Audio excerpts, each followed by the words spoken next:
welcome to How We Know So Far in Hello Kitty Island Adventure. I think it's part 4, I lost track. We have super cool news today. New gameplay videos. This is amazing. We know how things will work. We have a few new information from the Discord about how the days work and the updates and things like that. And we have a new article that I will share also with us. So let's start with experience. So first let's start by the experience thing that we learned about in the Discord. Someone asked, with the knowledge that 1.1 will introduce Twin Star and a new biome alongside them, can we expect more content update like this in the future? And Sunblink answered, 1.1 shows the potential of future content updates, but has both more and less in a various way than, let's say, 1.2 will have. Interesting. So we don't know yet exactly what that means, but someone later asked, will we have our own house to decorate and interact with, or is it only the visitor cabin that we can decorate? Something very interesting. And the answer of Sunblink is, the answer to that will change into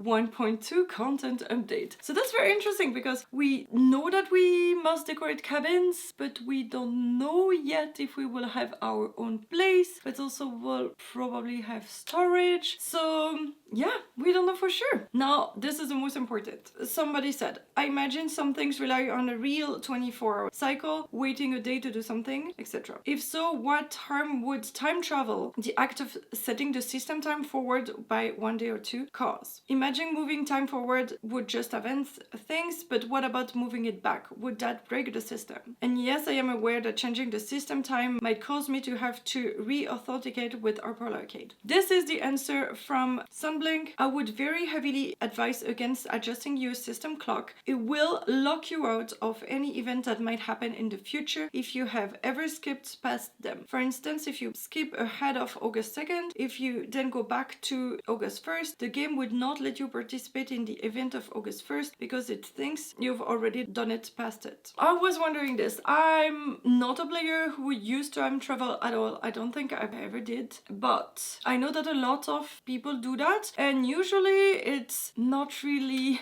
legal or recommended by the studio, but I feel that in Animal Crossing it would not penalize you in any ways, and that was why maybe people would actually do it, because there was not really any downside. But now I'm not sure if it's by design that they wanted people to not time travel that they did this, or it's just because the way the game is planned that it's not working like that. So that's really interesting, and I'm happy that everybody can have the same experience, because I was watching YouTubers that was covering Animal Crossing. There was always, with time travel you can do this, if you don't time travel and do like the more official way you can only do this, and so it was basically more enticing you to break the rules. So I'm actually happy that everybody will play with the same rules. So now they explain a little bit more how time works. There aren't really any game timers if you're talking about things like 8 hours to grow carrots sort of mechanics. Just a daily reset. There are two different aspects of time. Game day-night cycle. This affects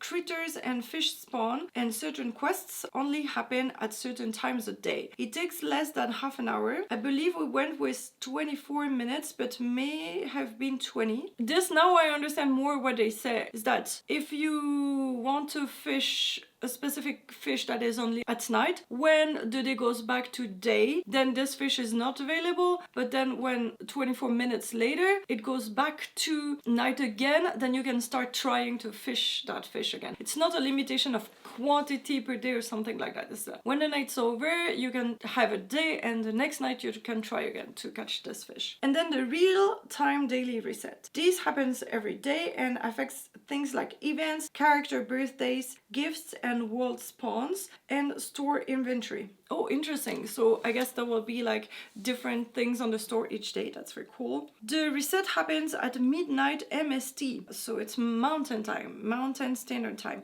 For me in Europe, it will be 8 a.m. in Central European time, CET. I'm actually happy because like I said before, when it's a bad game, it's on the studio's server time or something. And I was playing games that was on the Japanese side. So then for me, it was in the middle of the day or something like that, that it reset. But actually here 8 a.m. for me, I think it's very interesting, because if I want to play my new day, I can play it from 8 a.m. That's fine. But also if I'm in a rush and I could not play the day before, I could still log in at 7:30 when I wake up and still do things in the game to still be the day before. So I think it's very nice actually, because I go to bed usually very early, and it's not like I would, if like a midnight or 3 a.m. reset would not make me do this. So I think 8 a.m. for me is very good. So they also talked that the community will work together with Sunblink to make an official wiki. Something else very interesting. Am I going to miss out on anything if I don't play on day one? And the answer, no, you should be fine. One of Sunblink's core value is kindness, and one of the way we action that is respecting folks' time. Most of our events are tuned so that as long as you play about 2/3 of the days during an event, you should be able to get all the possible rewards. So that's very good. I remember a lot of events you have to actually log in every day in most games to be sure to find everything, and so here I'm happy. So now let's talk about gameplay. Also coming from the Discord, character will be able to follow you on your adventures when you reach a certain friendship level. We call this companioning. So it means that if you give them gifts often enough and you level up the friendship, at certain friendship you'll be able to reach a companioning feature, and you'll be able to bring other characters with you. We saw that quite a lot, I feel, on the screenshots, and I thought it was the quests that if you're accompanied by a character for the quest, maybe that's the case. I don't know. We learn later in the article what it means to have a companion. We have new characters bio. Today we meet Hargerdon. He lives in the comedy club of Atlantis, and to bring everyone to his debut show, you need to repair the Mermaidifier, and you can reward yourself with an espresso machine drink. This is one of the station, I guess, cooking station, the espresso machine in the club and Mermaidifier. So I guess you need to fix this thing to be able to be a mermaid, but it's also already underwater, not Atlantis, I think. So maybe you go there without being a mermaid yet. We'll find out. Then Pom Pom Brain runs the dessert boat, sweet place filled with ice cream and pudding, and you can help him restore the oasis to get the dessert boat back afloat. Interesting. Chococat has a crafting bench for all your crafting needs. If you're stuck in a ruined puzzle, you can ask him for hints. And now let's go to the gameplay videos that are so exciting. Oh my god. We have a new screenshot, first of all, that is a visitor cabin. We saw that before, but it was not really clear. So now this image is a little bit more clear, and you can see that there is a doll and 2 new fishes and a comic book also on the table. On another new screenshot, we see a little Gudetama in a rice bowl. You see that 2 players are fishing with Tuxedo Sam, and you see that Batsmaru has his shop and you can buy bait and comic books, or give him comic books if you find them, I guess. And the fishes are very cute. Like I anticipated, they are the fishes that we saw in like the big banner, and I'm very happy about that. They look really awesome. You can also see a crab, a snail, and a butterfly. I guess those will be able to catch with a net. Crabs, I don't know. Probably the snail and butterfly, definitely. And then we see another one that has puzzles with Red Sco and Chococat and chests and blocks, and we can see a little bit more how the puzzles would work out. And then there's a new video. It looks like the exact same trailer as the one we had before, but with the interface and some text. So we can see that all the areas are called Resort Plaza, Gemstone Mountain, Seaside Resort,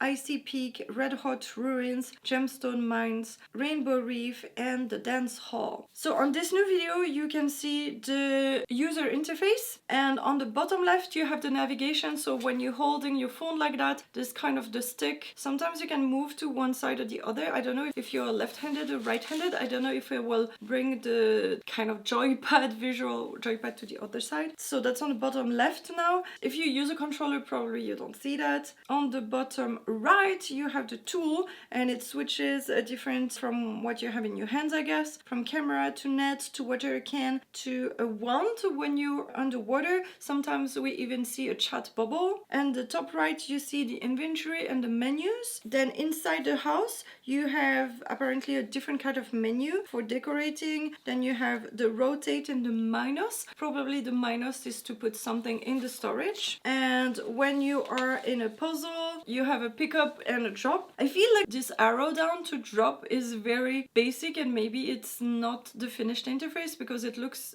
a bit weird compared to the other one, but we'll see. Then the second video is very cool because we see the minimap on the screen. So you also see where the north is, locations of NPCs, location of the fast travel mailbox, and then you see that with the button up you can probably load the bigger map, and also the time of day. Or is it the weather? It looks more like it's a sun, it must be morning or something like that, and if it's a moon it will be night. I don't know if there will be a big difference. I don't know if it's just day and then night, or if you see a gradual thing. It doesn't seem to have like time actually written, so we'll see about that. And then we see that you can pick up apples when you go closer to the tree. They highlight, so there are apparently 2 apples on the tree, and you can take them and put them in your inventory. And then you go to the kitchen and you see that Hello Kitty has a exclamation mark on her, and that probably means that she has a quest. You can take the flower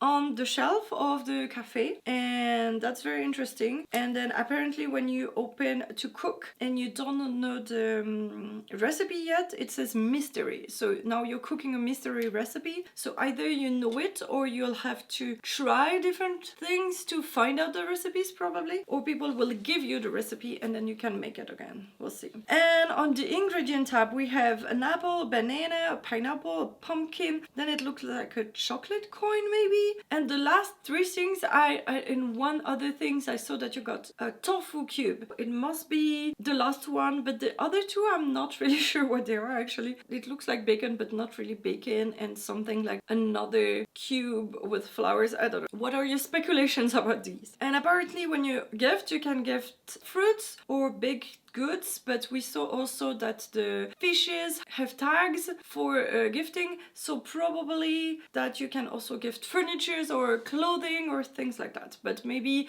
in this specific thing they did not have that in their inventory. So apparently when you finished baking you received the flower back. Why is that? Because maybe you borrowed it from Hello Kitty only? I don't know. Then the baked cake, and then the recipe, because it's a new recipe, you get it. And then under it, a little bit to the side, there is another cake. So I'm not sure about this one. Was it like the last thing that you got here? I'm not sure. And apparently when you see an NPC, you can talk to them or gift them. And yeah, we've seen that you can see the items tags so that you should match what Hello Kitty likes. Apparently you can give 3 gifts per person each day, so if you do it you get a bonus item, and if you fill the herd you will get another reward each time you reach a new level. And here you got a Hello Kitty side table when reaching level 4. You can see there's also a null on this video. Here, I don't know what it's doing here. It doesn't seem to show here if we know what Hello Kitty likes from the start. But since we see the herd growing from the friendship and a level and things like that, it seems better done than in Animal Crossing. It seems more like Stardew Valley or My Time at Portia and Sandrock,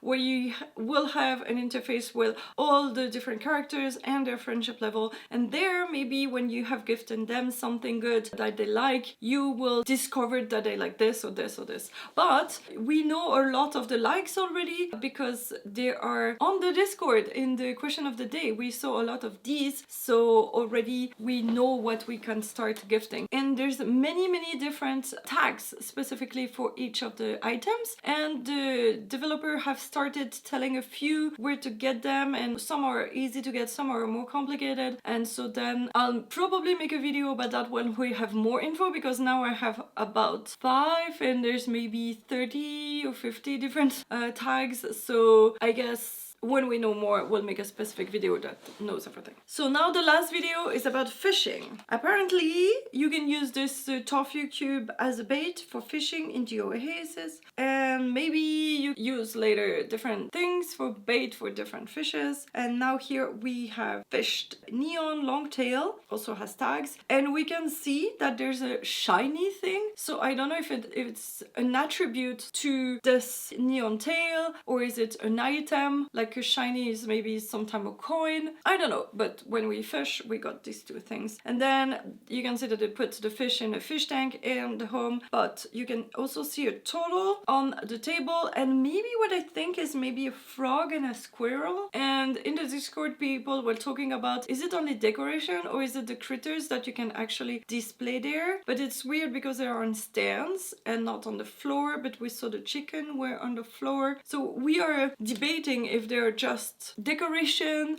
or if they're the real animals that you can have as pets or something. And also the developer talked about the avatar body types in the Discord, and they said there's 3 body types for each animal, just tiny, tall and broad, and internally they call them small, tall and chunk. So now let's talk about the article for the Mercury news. Since there's a lot of new articles that come like a couple each day, each of them talk about things that we know already, so I'm only going to talk about the new things, but of course I will link the article again in the description so you can go read it for yourself. So here it's by GIESON CACHO. Hello Kitty Island Adventure has an enormous world to explore that includes a sunken ship. So we've seen that in underwater, but we can go look inside and that's very exciting. The benefit of a partner, what they called it a companioning in the Discord, is that each one provides a bonus. With Hello Kitty, she gives a player a boost to cooking,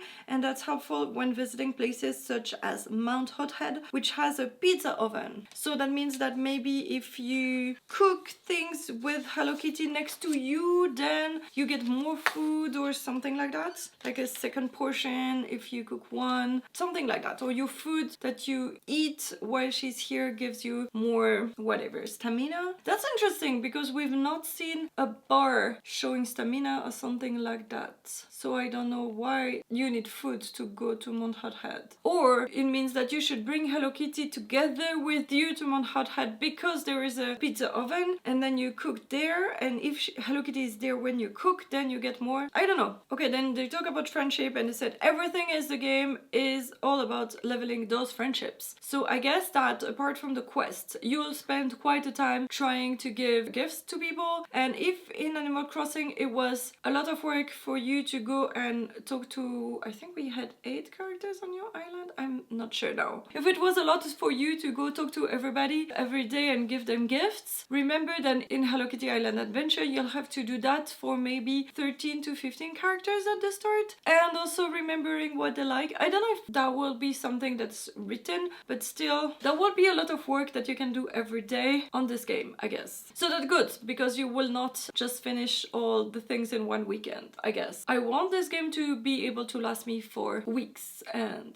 months and years, hopefully. And then they talk about customizing cabins and puzzle elements. In addition, players will unlock empty cabins in the park. In another nod to Animal Crossing, players can decorate it each one and it will attract visitors. If a cabin has the right furniture and bubble, a rotating visitor may even decide to stay. That's very interesting. In Animal Crossing we had something like the tent. You had a new visitor each day and then you can, if you like this one, you can convince them to stay. And so we know that visitors will be people like Mimi or Dear Daniel or Mocha and Cappuccino and things like that. It's like friends of the main character basically. So then there's cabins. So there's many cabins. So I don't know if you make one super cute that will attract one character and another one that will attract another character. So I don't know how that will work. Can you have many and then many visitors come? And they're still not talking about our own house. Farrier, the CEO, said that the visitors open up new storyline and it's a way for Sunblink to create more content beyond the initial campaign. So I guess that it's important to bring new visitors and possibly all the new visitors, because then you'll have those new visitors with quests and things like that. Another focus of the project is puzzles. The game is full of them, and Sunblink compared them to shrines in the newest Legends of Zelda games. If players solve them, they can earn key items to boost a friendship, high value furniture, hats, and important crafting resources. Of course, we want all of that. Unlike Animal Crossing, Island Adventure has an internal day and night night structure. One day in the game is about 24 minutes and then it cycles to night. So that's interesting because I was under the impression, basically when I read what the developer said, I thought that one day and night was 24 minutes, so maybe 12 minutes for day and 12 minutes for night. But here it would mean that one day is 24 minutes and then one night is another 24 minutes. I'm not sure. I need to ask the developer in the Discord because it's confusing. Different critters comes out at a specific time to encourage exploration. And it's not like you will have to stay up at night to find those critters because you will have many different days and nights during your playdate. Unfortunately, there is no seasonal variety. That's something that I was asking and I did not get an answer about that. So there's no season. But the character will celebrate holidays, with the first one being World Friendship Days shortly after launch. I think they said the start of the game did start, so maybe 1 or 2 days after. If it's a World Friendship Day, it must be a real day, I guess. Oh, World Friendship Day is Sunday, July 30th. So probably this holiday is Sunday, but usually in games like Animal Crossing, the Halloween event, for example, is not just a one night. They would have a week leading to that or something, and then there's a specific thing for the day, or there was some same with Christmas. So it's very probable that since the game releases on a Friday, the event starts either the Saturday or already the Friday to have the whole weekend around that, or even maybe a week. I don't know how long the things will say. They said 2/3, so if it's like 3 days, then will you have to play 2 days? I don't know, that's interesting. I'm so happy to keep seeing news like that, and people have asked if I will only do news. I guess we get a lot of news now because there's the hype around the game, and also there was only 1 month before between the announcement of this game ever existing and the release, so that's why everything is super packed this time now. And now I'm filming this on Monday, so there's only like 4 days left, but I guess we'll still see more, so maybe you'll still see me do another news video by then. But I have a quick short comedy about what to prepare for the launch, and also I'm planning to stream everything when the game launches. We took 6.5 hours yesterday to figure out the whole setup, so I should be able to stream on YouTube and Twitch starting day 1 from the release, so I'm very excited about that. And then my goal is to actually make how-tos and tutorials for all the other things, and I'll see how I can actually repurpose the gameplay from my live streams and things like that. I've been a YouTuber for now 6.5 years because I have another channel that's all about Japanese street fashion and kawaii things, but I've done very limited gaming there, a little bit for Animal Crossing. I've also done streaming, but just me talking into the camera. So me streaming games is very new to me, and I'll figure out how I can do that, and if I figure out how to be a good gaming YouTuber too, we'll see. Don't forget to watch all the other videos I've made about what we know so far, and I hope that it will accompany you on the wait until the 28th. That is this Friday. Oh my god, I'm so ready. I cannot wait. And so please subscribe to my channel because this is a very new secondary channel, so I would love to make it grow to something sustainable so I can continue spending too much time making those videos. Thank you so much for watching, and remember, everybody can be kawaii. Bye bye!